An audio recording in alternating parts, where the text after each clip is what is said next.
La ville de Lyon, comme vous le savez, est une ville qui est riche d'un patrimoine archéologique antique divers, dont un patrimoine monumental exceptionnel, qui n'est pas toujours bien connu et qui n'est pas toujours bien mis en valeur, au nombre duquel figurent des vestiges en place et des pièces lapidaires de monuments de spectacle. La conférence est bien trop courte pour parler de tous les aspects en lien avec ces vestiges, avec ces monuments de spectacle. J'ai choisi aujourd'hui de présenter une toute petite partie de l'histoire concernant les travaux et les interprétations sur un des édifices de spectacle dont il reste des vestiges en place. Et vous savez que Lyon actuel a la chance de conserver des vestiges de 3 édifices de spectacle, un théâtre et un odéon à Fourvière, un amphithéâtre à la Croix-Rousse. Par manque de temps, mes propos sur l'historiographie concerneront principalement les périodes anciennes, à l'époque où il n'y avait pas de réglementation sur l'archéologie. Pour ne pas que vous soyez perdus dans le vocabulaire, même si je me concentrerai sur un édifice, il faut aussi préciser que les interprétations ont été très confuses sur l'ensemble des monuments de spectacle. Il y a de quoi se perdre en effet dans les interprétations, dans les identifications anciennes sur ces monuments.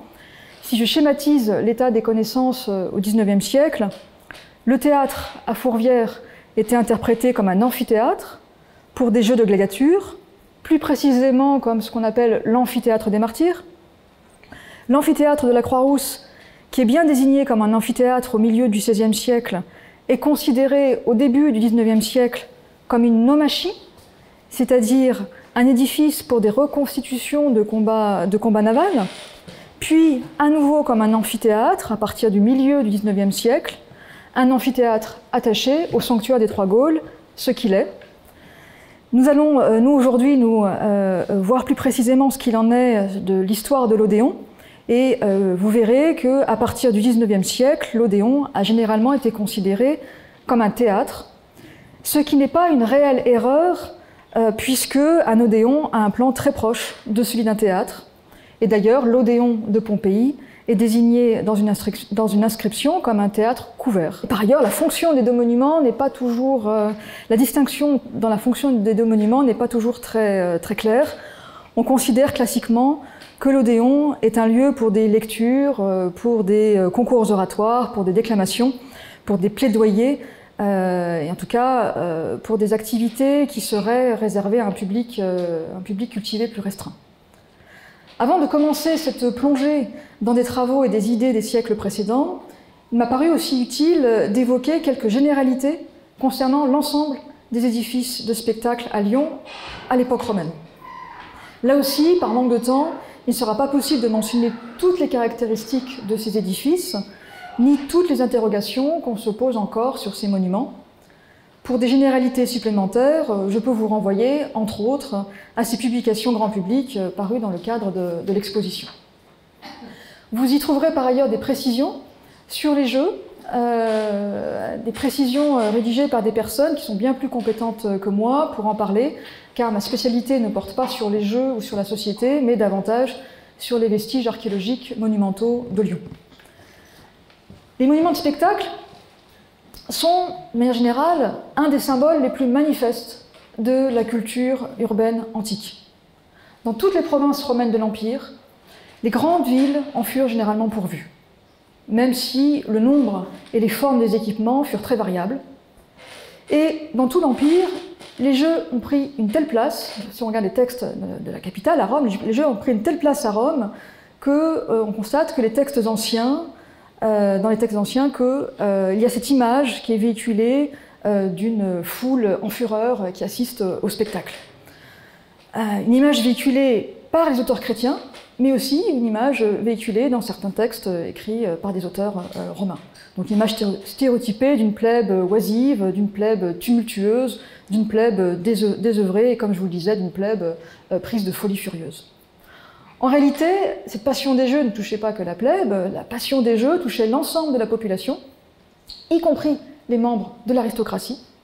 Et c'est justement bien l'une des particularités fascinantes de ces édifices gigantesques, d'avoir réuni toutes les classes de la société pour partager ensemble les mêmes plaisirs sonores et visuels et ressentir les mêmes émotions fortes.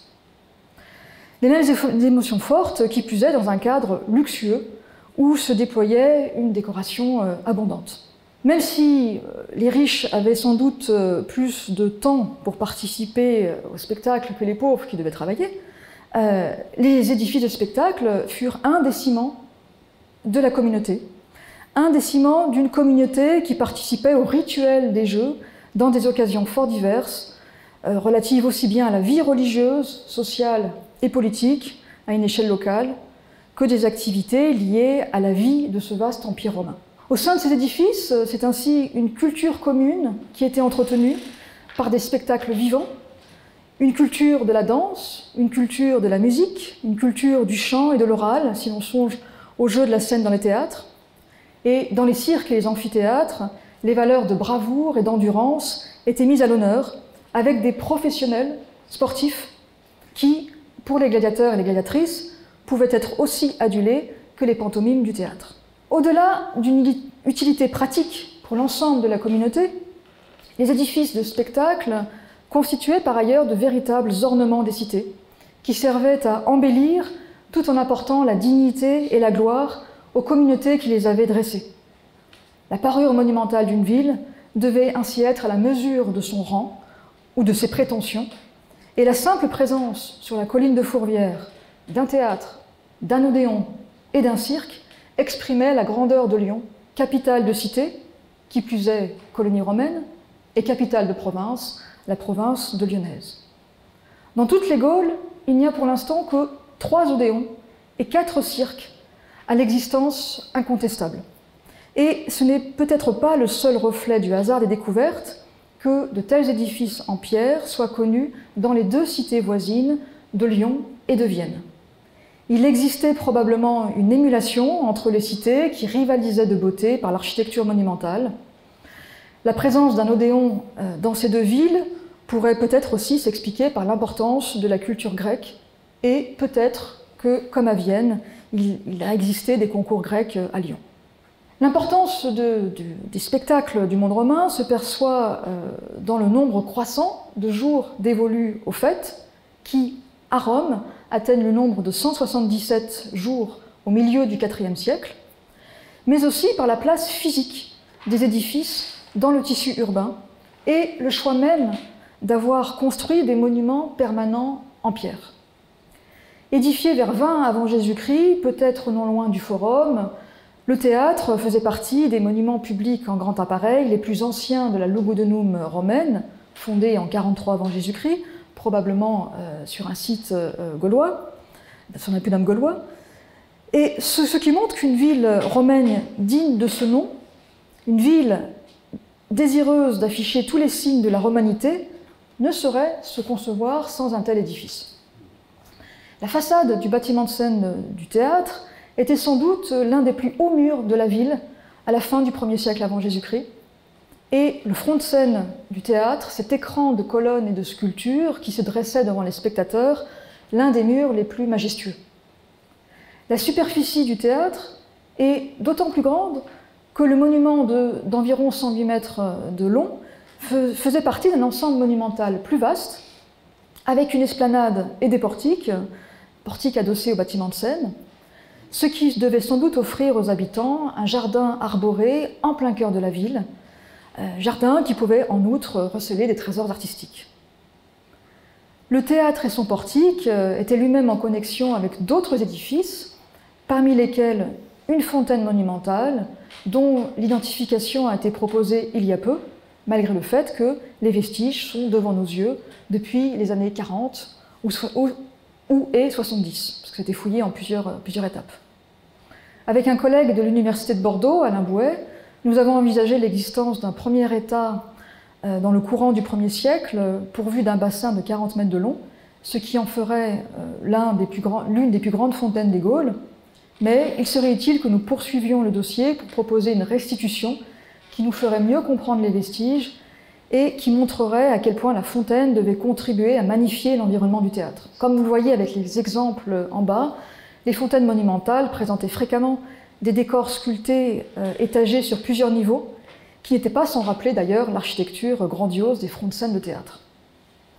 Plus tard, à la fin du 1er siècle ou au 2e siècle, un imposant projet urbanistique en vue de la construction d'un odéon aurait impliqué une réduction du nymphée, un décalage de rues, mais aussi un remblaiement de boutiques, un remblaiement d'habitations, ainsi qu'un remblaiement au moins d'un monument de nature inconnue qui a été aperçu sous une mosaïque du portique de l'Odéon.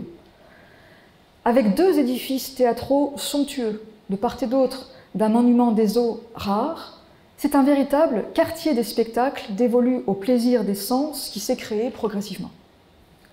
Quant au cirque, son existence est assurée par 3 blocs inscrits, trouvés en réemploi, dont vous avez le texte de 2 d'entre eux ici, nous évoquerons le 3e bloc plus tard.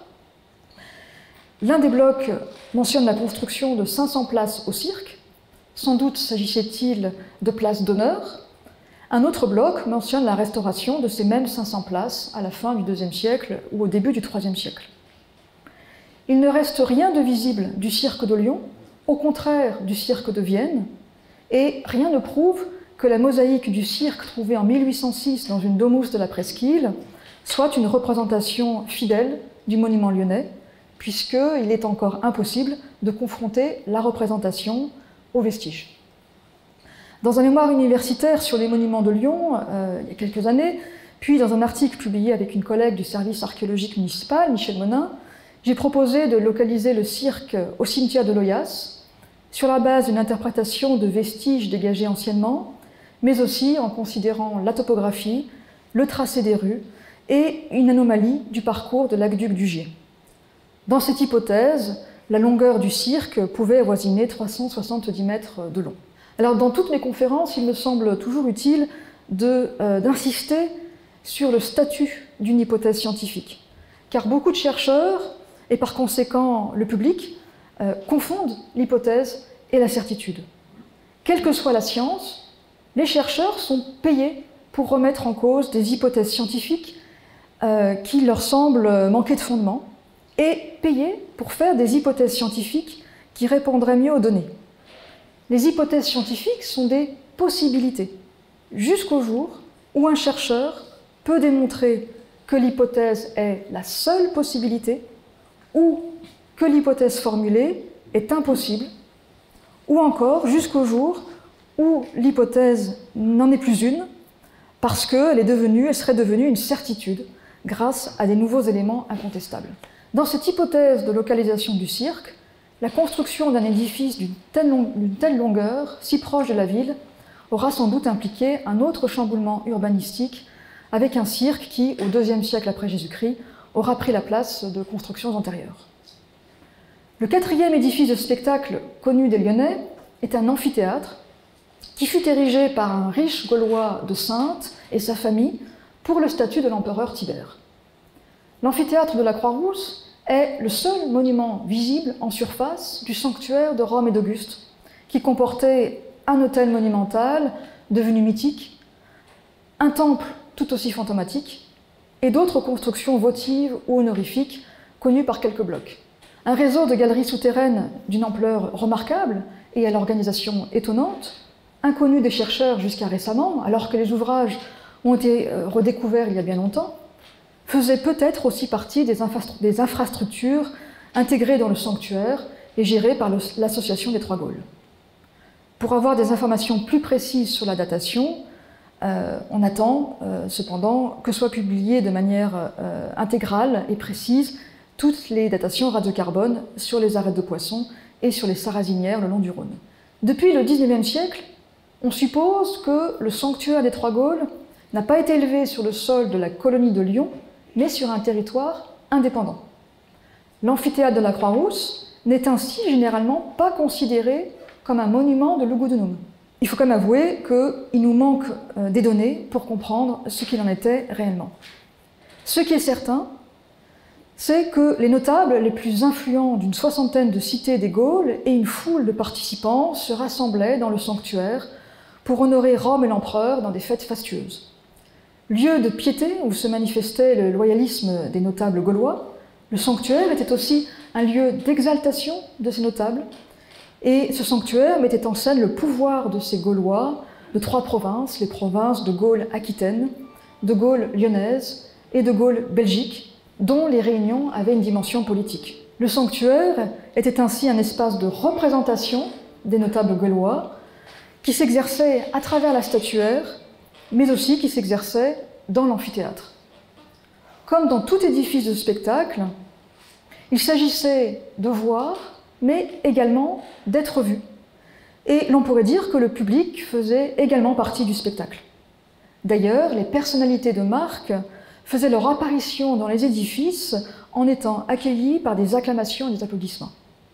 Rapportons une anecdote de Suétone, qui est peut-être fausse, mais qui permet d'illustrer l'importance de l'entrée au spectacle et qui concernait le sanctuaire. Selon l'historien, qui concernerait le sanctuaire, selon l'historien, la raison de l'assassinat de Ptolémée, roi de Maurétanie, par Caligula, réside dans une jalousie de l'empereur. Lors de jeux, qui sont généralement placés au sanctuaire des Trois Gaules, en 40 après Jésus-Christ, Ptolémée aurait attiré trop les regards du public avec son manteau pourpre éclatant, alors que l'empereur, qui avait donné les jeux, s'attendait à recueillir tous les honneurs. À l'époque impériale, le public était assis sur les gradins des édifices en respectant une organisation rigoureuse selon la place de chacun dans la société, une place qu'il n'est pas toujours simple de restituer car elle dépendait de différents critères, et l'honneur d'avoir sa place réservée était une récompense accordée par la cité. Parmi les quelques blocs de gradins trouvés dans l'amphithéâtre au XIXe siècle, nous avons la chance de connaître des blocs d'une première rangée de gradins avec des places attitrées pour des délégués des cités. Les abréviations du nom des cités témoignent d'une organisation en partie alphabétique, peut-être par province. Nous connaissons aussi des bribes d'inscriptions qui se rapportent à d'autres places réservées pour des personnes précises ou pour des groupes tels que des prêtres, des membres de corporations ou même des invités de cités de Narbonnaise. Parce que ce sanctuaire fédéral de Rome d'Auguste était l'un des ensembles monumentaux les plus importants des Gaules romaines, les vestiges de l'amphithéâtre sont inestimables pour l'histoire des Gaules. Ce qui fait par ailleurs l'importance du monument aujourd'hui est le fait qu'il s'agit d'un des plus anciens amphithéâtres datés des Gaules. Mais aussi qu'il a vraisemblablement été le témoin d'un des épisodes du premier martyr chrétien connu en Gaule. En 177, six chrétiens ont été martyrisés dans un amphithéâtre qui a été identifié à l'amphithéâtre de la Croix-Rousse. Les exécutions capitales infamantes avec des condamnés à mort livrés aux bêtes étaient certes une réalité, mais il est difficile de savoir quelle était leur fréquence dans le programme habituel des festivités dans les édifices de spectacle, quand bien même une autre damnatio ad bestias évoquée dans un texte a pu se dérouler en ce lieu. Selon Tacite, un Boïen qui se prenait pour un dieu et un libérateur des Gaulois, et qui avait rassemblé 8000 hommes contre Vitellius, a été livré aux bêtes par l'empereur en 69 après Jésus-Christ.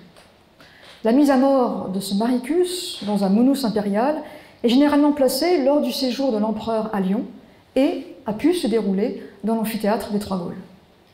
Dans le cas de cette insurrection, durement punie pour l'exemple, comme dans le cas du martyr chrétien, nous sommes face à des événements exceptionnels connus par des textes, mais qui n'ont pas laissé de traces matérielles.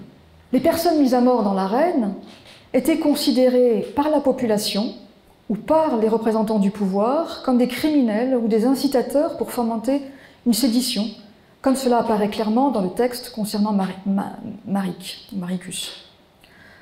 Dans le cadre des martyrs chrétiens, ce n'est pas l'empereur, ce n'est pas non plus le gouverneur qui en est à l'origine, mais la population. De manière tout à fait anachronique, on peut se demander si cette pratique de condamnation publique est si différente de ce qu'on a connu par la suite pendant des siècles avec des personnes que l'on exécutait sur une place de marché et la population qui venait assister au spectacle morbide. Quoi qu'il en soit, tout ceci ne doit pas faire oublier que les amphithéâtres servaient avant tout à des combats sportifs très techniques de gladiateurs et de quelques gladiatrices qui étaient des professionnels adulés par les foules et bien payés et qui quittaient l'arène le plus souvent vivants. D'ailleurs, nous avons la chance d'avoir trouvé anciennement à Lyon une stèle funéraire d'un gladiateur, la stèle que vous avez sur le diaporama qui est visible au milieu, qui est peu connue des Lyonnais parce que la stèle est exposée au musée de Sens.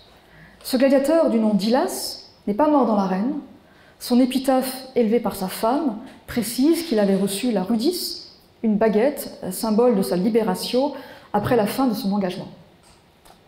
L'éditeur, qui dépensait une fortune pour quelques jours de jeu, s'efforçait d'émerveiller le public par des spectacles mémorables, mais aussi par les monuments eux-mêmes, enfin du point, les monuments eux-mêmes contribuaient à l'émerveillement grâce à la noblesse conférée par les ordres d'architecture et les ornements, grâce à la richesse des marbres, grâce au luxe et à la variété de la décoration sur différents supports, de même grâce au recours à une ingénierie spécifique.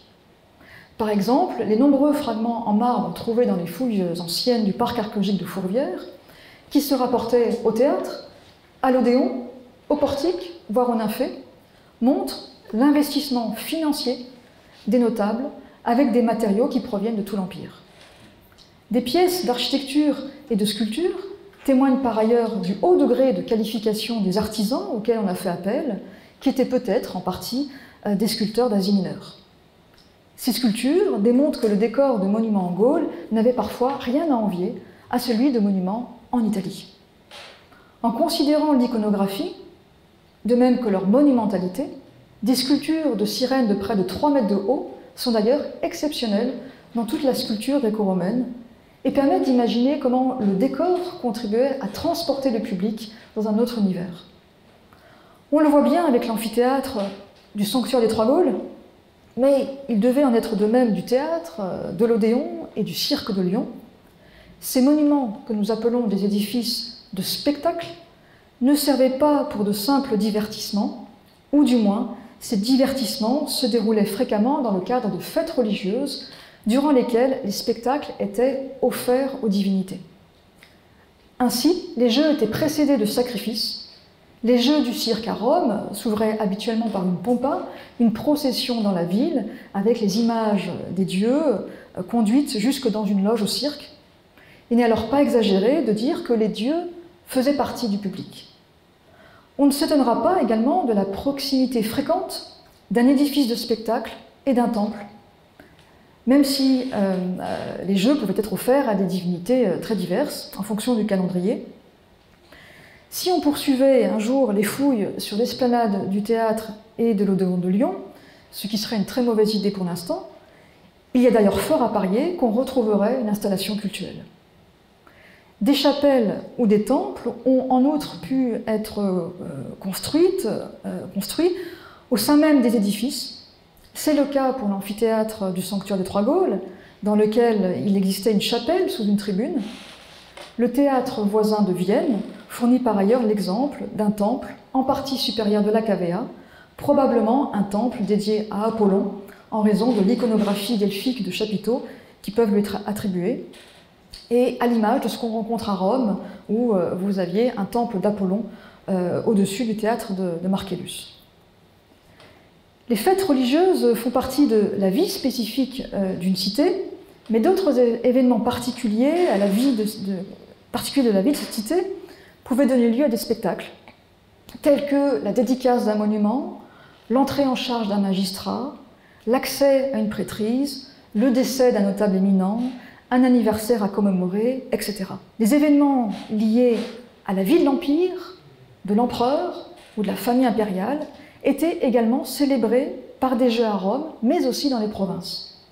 Les jeux devinrent ainsi un instrument de la célébration de la famille impériale et un outil pour asseoir la popularité du prince et des notables, sans compter que pour l'empereur, comme pour les dirigeants d'une ville, ces jeux étaient aussi une manière de connaître l'opinion publique. En raison du lien entre les édifices de spectacle et les honneurs rendus à l'empereur ou à la famille impériale, la présence de statues impériales est attendue au sein des édifices de spectacle ou dans le voisinage, et il n'est pas étonnant non plus que nous ayons découvert des inscriptions mentionnant des empereurs.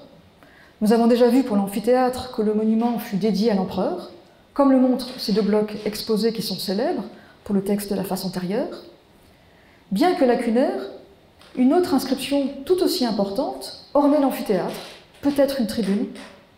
Vous avez ici des bribes d'une titulature impériale d'un empereur qui pourrait se rattacher, cette inscription, à une phase de restauration ou de décoration du monument sous le règne de cet empereur. Concernant la décoration de cet amphithéâtre, une interrogation oubliée d'Amablodin mérite d'être rappelée, car on a présenté pendant des siècles une hypothèse du XIXe siècle comme une certitude qu'on a répétée inlassablement.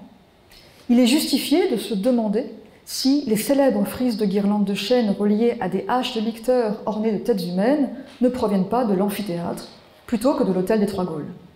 Il n'est pas inutile de rappeler que les fragments ont été trouvés en remploi à une douzaine de mètres de l'amphithéâtre. Concluons cette présentation générale sur l'importance de ces spectacles de masse divertissants et luxueux, dont l'organisation était une très lourde charge pour les notables, mais aussi un devoir pour les notables, devoir de procurer du plaisir à chacun, et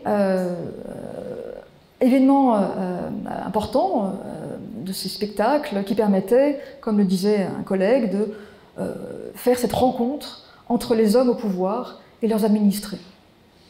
Retenons par ailleurs toute l'ambiguïté de ces monuments de spectacle qui sont aussi en quelque sorte des monuments religieux, dans le sens où ils servaient de cadre à des fêtes qui ponctuaient la vie de la communauté.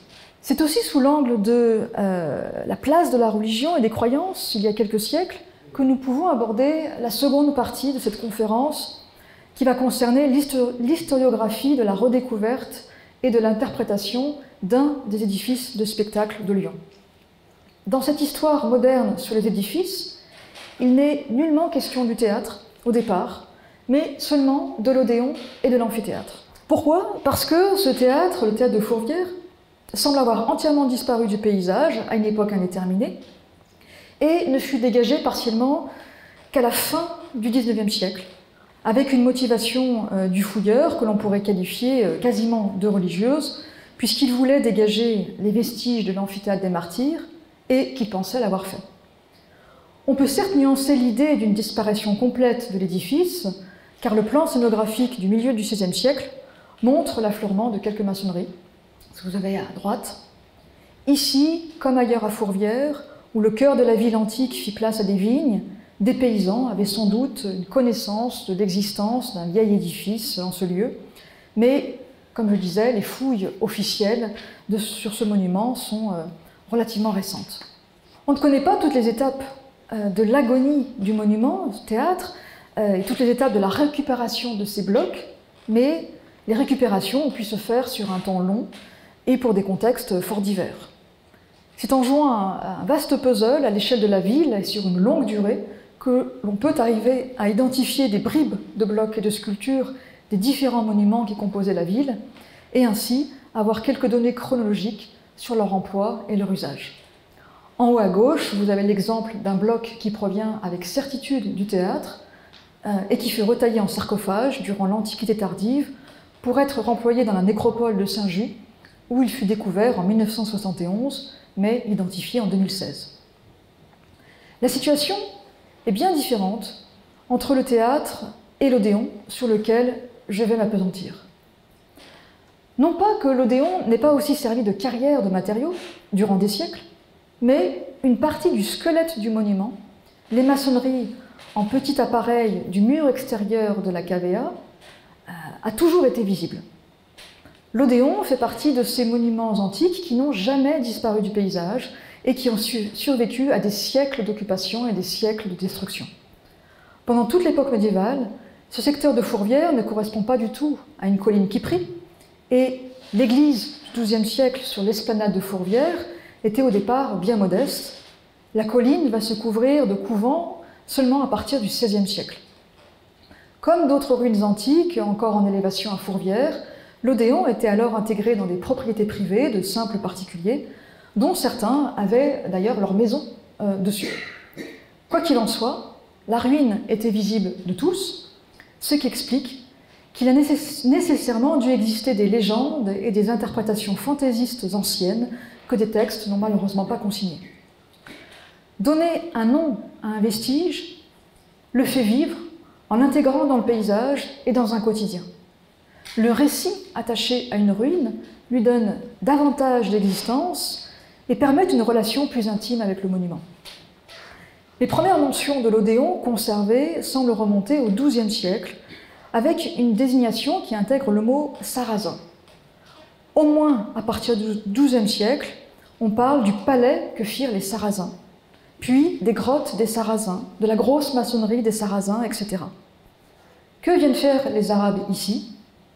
Absolument rien, mais le terme est très commun pour désigner des ruines romaines en France à l'époque médiévale et moderne.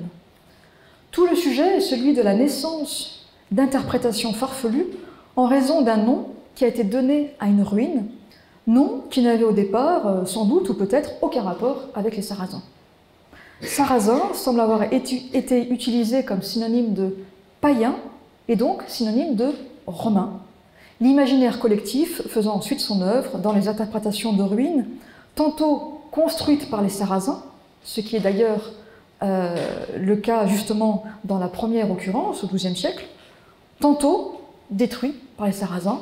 C'est ce qu'on va retrouver surtout par la suite, au moins jusqu'au XIXe siècle ou encore aujourd'hui. Au XIXe siècle, fréquemment, des érudits croyaient que le monument avait été détruit par les Sarrasins. Pour les vestiges antiques, on n'a évidemment pas besoin de forces étrangères pour expliquer la ruine des monuments qui, pendant des siècles, ont servi de carrière de matériaux, et certains emplois sont d'ailleurs bien documentés par les textes. En fait, jusqu'aux lois de protection des monuments, les édifices ont été détruits, même au XIXe siècle, pour construire de nouveaux édifices, pour construire des lignes de chemin de fer, pour construire des lignes de funiculaires, etc. Pour l'amphithéâtre, il est d'ailleurs ironique de constater qu'on a cherché pendant longtemps un édifice qu'on a en même temps détruit. Même des monuments auxquels la population a pu être attachée ont pu être détruits à des périodes récentes. Ainsi, le tombeau des deux amants, qui a survécu à plus de 15 siècles, qui a donné lieu à diverses légendes romantiques et interprétations fantaisistes, auprès duquel les amants se juraient un amour éternel, qui a servi de cadre à des romans, qui était visité par des touristes français et étrangers, a été bêtement détruit par les autorités en 1707 parce qu'il gênait la circulation. Pour revenir à l'Odéon, au moins au XIIIe siècle surgit une autre idée, celle du palais d'Hérode. Ainsi, un moine dominicain aurait fait allusion aux ruines de l'Odéon lorsqu'il évoqua le palais d'Hérode. L'exil à Lyon du souverain Hérode Antipas, qui a fait décapiter Jean-Baptiste, de même que la mort de Ponce Pilate à Lyon, cet exil à Lyon, des deux, fait partie de tout un folklore local et régional qui n'a pas de réalité historique et archéologique et que l'on va retrouver durant des siècles dans l'interprétation de différentes ruines. D'ailleurs, dans une des nombreuses interprétations fantaisistes anciennes du tombeau des deux amants, certains y voyaient le tombeau d'Hérode et de sa femme Hérodias. Le XVIe siècle, avec le mouvement de la Renaissance et un intérêt grandissant pour les vestiges antiques, marque un tournant pour l'interprétation de l'Odéon, qui est alors enfin identifié par les savants comme un édifice de spectacle romain. Cependant, pendant des siècles, l'interprétation des érudits va hésiter principalement entre un théâtre et un amphithéâtre. Et pas n'importe lequel des amphithéâtres, l'amphithéâtre des martyrs. C'est-à-dire cet édifice où, en 177 après Jésus-Christ, 6 des 47 chrétiens de Vienne et de Lyon martyrisés sont morts, selon une liste des martyrs que l'on peut reconstituer à partir de différentes sources.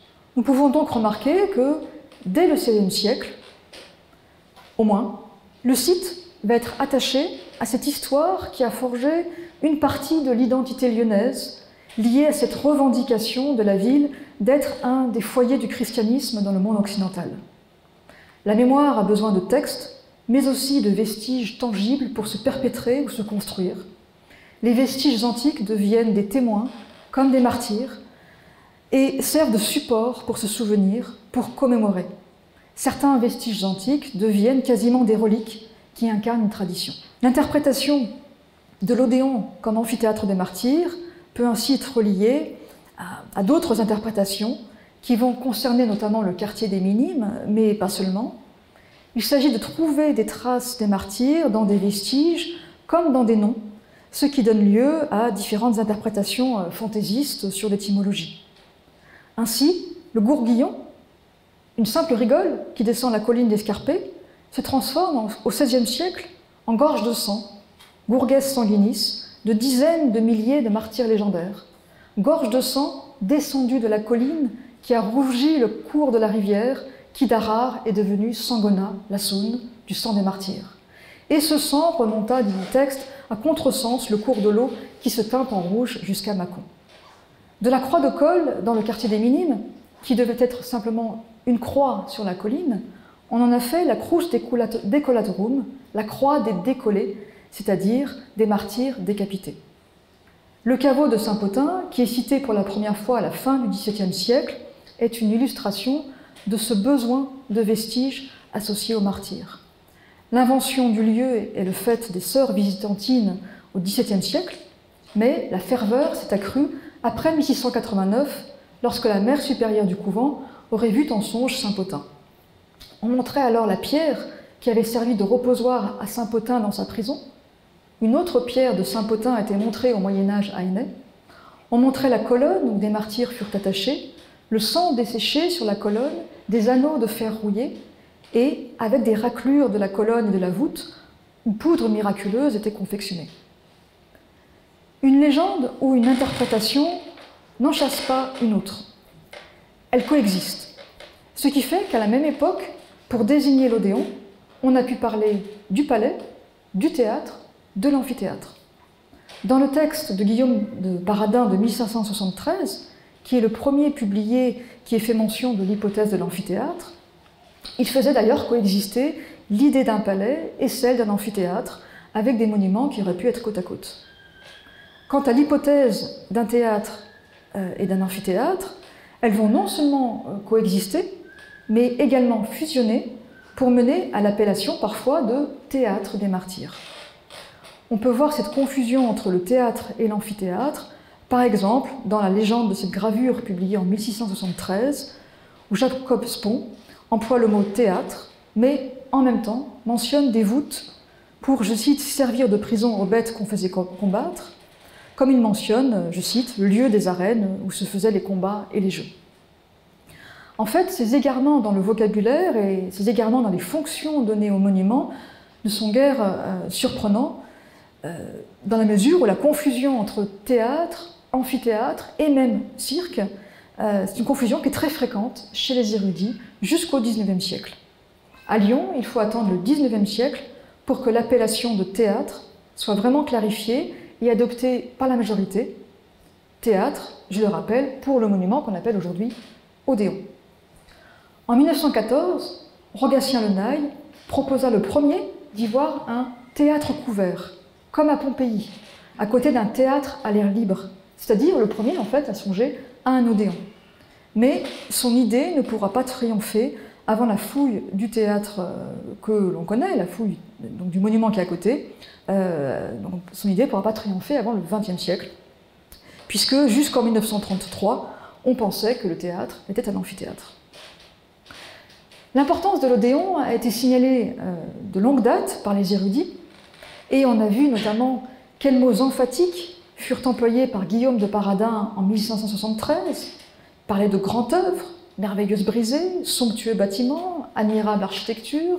Cela n'empêche pas que les destructions du patrimoine archéologique liées à l'activité humaine se sont poursuivies à la Renaissance et après.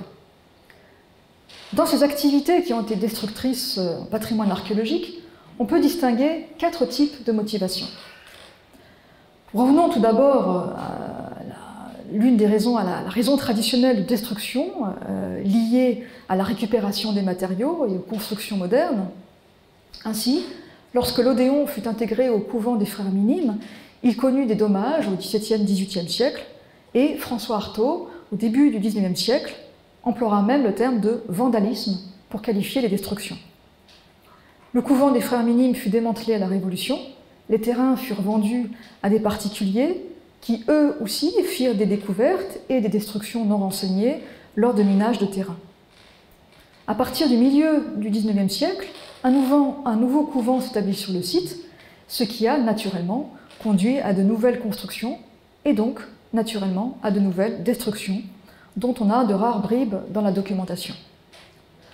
Au XIXe siècle, on dénonce par exemple le fait que les matériaux du monument auraient été arrachés par les sœurs pour faire une construction voisine.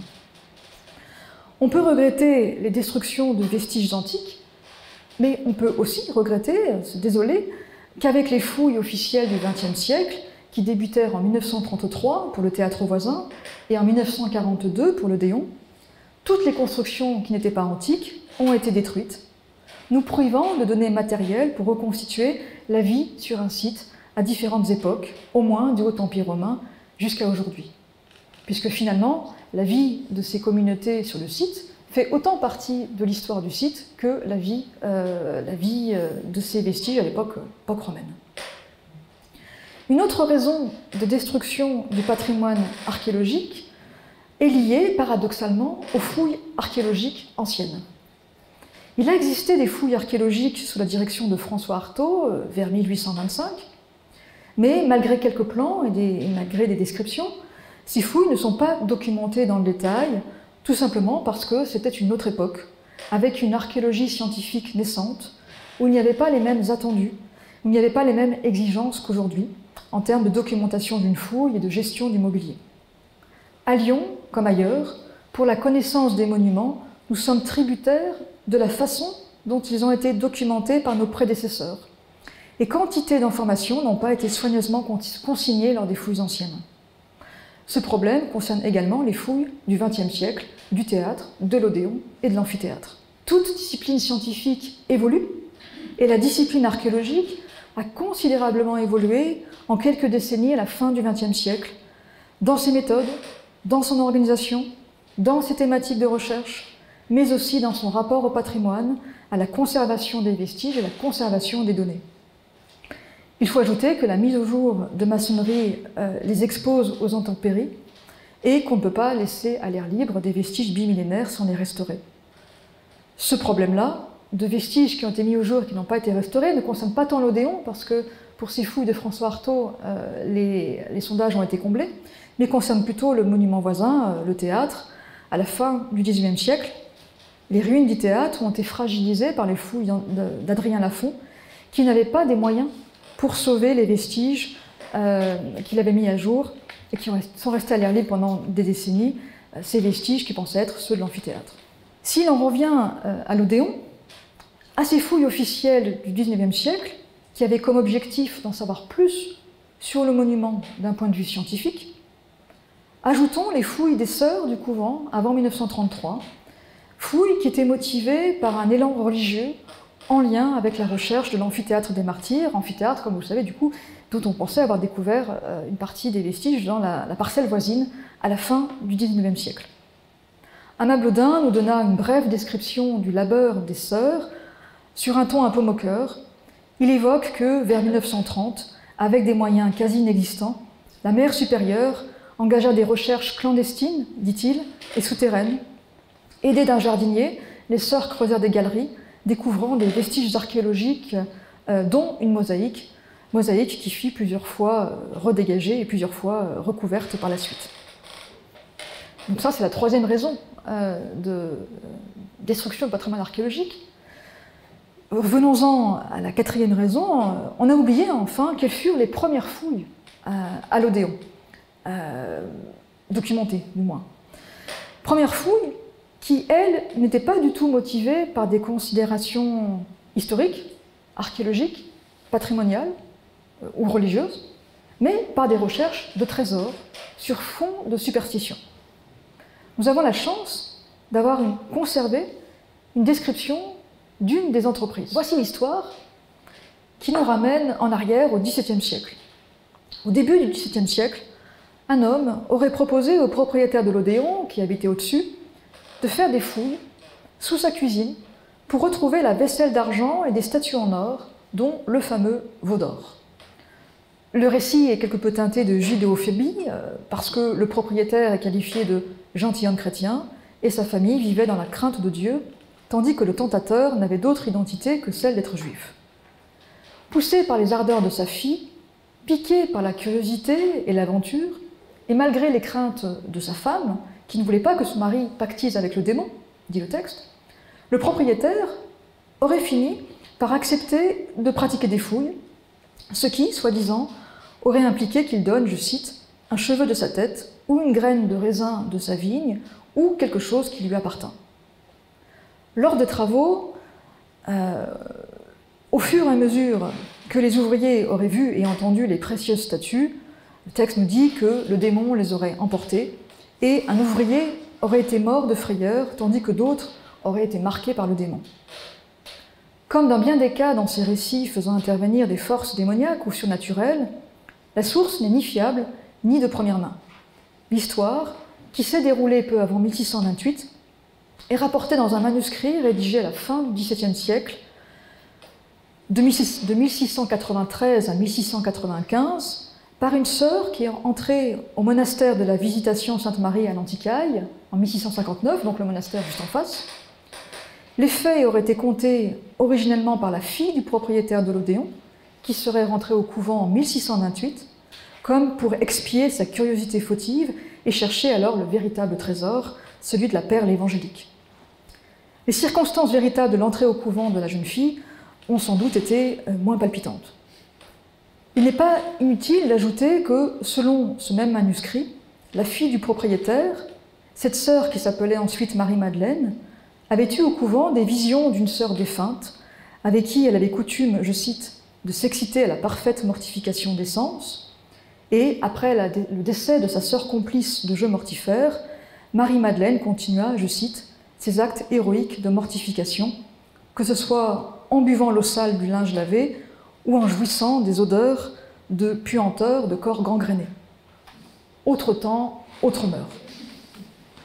Sœur Marie-Madeleine et la sœur rédactrice du récit ne manquaient sans doute pas d'imagination, d'inventivité et peut-être de crédulité. Quoi qu'il en soit, la recherche de trésors est réelle et elle est corroborée par d'autres sources. Ajoutons que la recherche complètement irraisonnée du veau d'or, qui remplace la recherche de la chèvre d'or dans le sud, était en fait assez commune et répandue dans toute la France, comme dans différents pays, et se pratiquait souvent à proximité de ruines, qu'elles étaient antiques ou médiévales. Si on devait faire un recensement systématique de ces recherches insensées, on serait impressionné par l'ingénuité de la population jusqu'à des périodes récentes, mais aussi par les risques inconsidérés qu'ont pris ces chasseurs de trésors.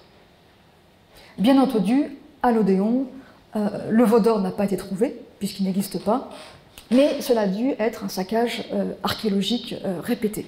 Le véritable trésor est justement archéologique, historique et patrimonial, mais la construction d'un patrimoine protégé ne pourra se faire progressivement qu'au XXe siècle, pour les vestiges actuels du parc archéologique de Fourvière. D'ailleurs, en 1905, lorsque l'Odéon fut classé monument historique, en tant que théâtre, les murs, restés à l'air libre depuis des siècles, constituaient une ruine croulante, et c'est plus tard, lors du dégagement complet de l'édifice, que le monument put enfin être restauré. On pourrait faire une conférence exclusivement sur les fouilles de la fin du XIXe siècle et du XXe siècle au parc archéologique, mais nous arrivons au terme de cette conférence, j'arrive au terme de mes propos, et je n'en dirai juste que quelques mots. C'est par une volonté politique forte qu'un patrimoine a pu se construire. À partir de 1930, le maire Édouard Herriot s'arme de patience pour convaincre de l'intérêt de fouiller le théâtre, qu'on considérait alors comme un amphithéâtre, pour réunir une équipe, trouver de l'argent, négocier avec les propriétaires des terrains, principalement la mère supérieure du couvent de la Compassion. Les fouilles commencèrent en 1933 et finalement, la recherche d'un édifice a conduit au dégagement de tout un quartier de 1933 jusqu'aux années 1970.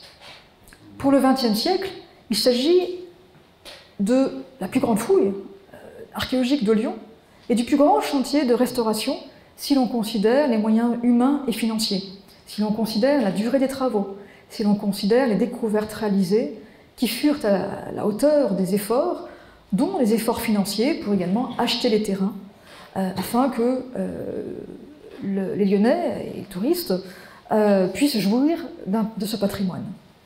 Ces fouilles de Fourvière ont d'abord été un élan pour la recherche archéologique, et à partir de 1938, germe l'idée de la création d'un grand musée, pour réunir toutes les collections archéologiques trouvées à Lyon et dans les environs. Grand musée qui réglerait par ailleurs un problème de place pour le musée des Beaux-Arts qu'il fallait décongestionner. Le projet de ce grand musée va mettre quelques décennies avant de se concrétiser et d'autres idées, comme la création d'un centre d'études, ne verront pas le jour. Au moment de la création de ce grand musée, qui fut inauguré en grande pompe en 1975, la situation patrimoniale est problématique à Lyon, comme dans bon nombre de villes de France, avec la destruction massive de vestiges archéologiques sans moyens pour les documenter. Dans les années 70, devant la difficulté de sauvegarder les vestiges qu'on mettait à jour massivement à Lyon, et devant la difficulté de faire des fouilles dans de bonnes conditions, le site, les théâtres et le musée ont pu apparaître comme une vitrine de l'archéologie, avec des vestiges qui étaient mis sous cloche et permettaient de se dédouaner des destructions qui étaient menées en parallèle. Il a fallu de l'énergie, il a fallu des combats pour organiser une archéologie de sauvetage, puis une archéologie programmée, avec des moyens financiers afin de documenter des vestiges archéologiques affectés par les travaux d'aménagement. Aujourd'hui, avec ce parc archéologique de Fourvière, unique en France, qui est gratuit, qui est ouvert tous les jours, ce qui est extrêmement rare, un site archéologique de telle ampleur gratuit, avec des vestiges dégagés depuis presque un siècle pour certains, ou des vestiges qui ont toujours été en partie visibles pour l'Odéon, des vestiges qui sont classés, et des vestiges qui ont pesé fortement en faveur de l'inscription d'un secteur de Lyon sur la liste du patrimoine mondial de l'humanité en 1998, on en oublierait presque que des moyens conséquents ont été donnés pour le dégagement des vestiges, mais non pour leur étude scientifique, qui requiert aussi de l'argent, un travail par des spécialistes dans différents domaines, mais aussi, ce qu'il y a de plus précieux, du temps. Aujourd'hui, nous sommes au début d'une nouvelle histoire qui s'écrit sur ces vestiges, avec la prise de conscience de la nécessité de mieux les documenter, de mieux les valoriser pour le public, mais aussi d'assurer leur transmission aux générations futures par de nouvelles restaurations qui sont indispensables. On croit toujours que le patrimoine est immuable, alors qu'il s'agit d'un héritage fragile qui nécessite des efforts constants pour sa conservation, et peut aussi finir sur le fait qu'il ne saurait y avoir de valorisation de vestiges sans prendre le temps de mener des études scientifiques. Je vous remercie.